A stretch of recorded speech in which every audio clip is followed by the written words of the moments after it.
What is the type of economy in India? இந்தியாவில் வந்து என்ன மாதிரி எக்கனாமி வந்து புழக்கத்தில் இருக்குன்னு கேட்டிருக்காங்க. மார்க்கெட் எக்கனாமி கிடையாது. ஆப்ஷன் ஏ மார்க்கெட் எக்கனாமி கிடையாது. Option B mixed economy. Option C planned economy. Option D non planned economy.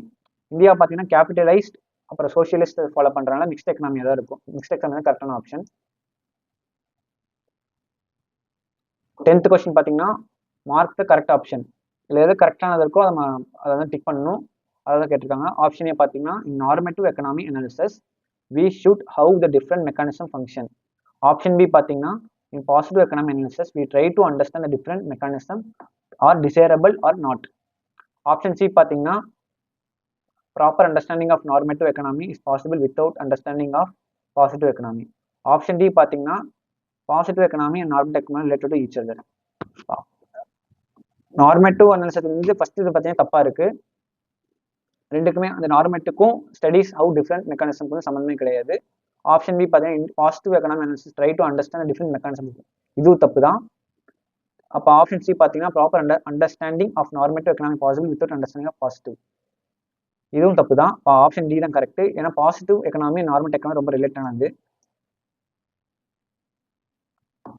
11th question பார்த்தீங்கன்னா distribution of output related to which central problem அப்படின்னு கேட்டிருக்காங்க. அவுட்புட் வந்து எதில் வந்து சம்மந்தப்பட்டு எந்த பிரச்சனையோட சம்மந்தப்பட்டிருக்கு அப்படின்னு கேட்டிருக்காங்க.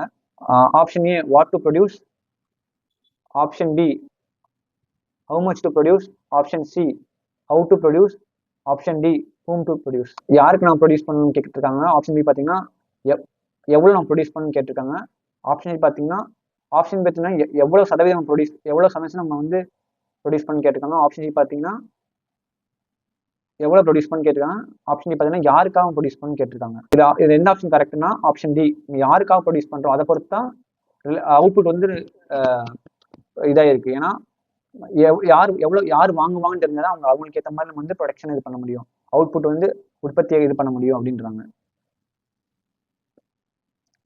12வது கொஸ்டின் பார்த்தீங்கன்னா in which economy analysis do we study the different mechanism function in solving central problems. Option A பார்த்தீங்கன்னா மைக்ரோ அனாலிசிஸ். ஆப்ஷன் பி பார்த்தீங்கன்னா மேக்ரோ அனாலிசிஸ். ஆப்ஷன் சி பார்த்தீங்கன்னா positive economy analysis. Option D பார்த்தீங்கன்னா normative economic analysis.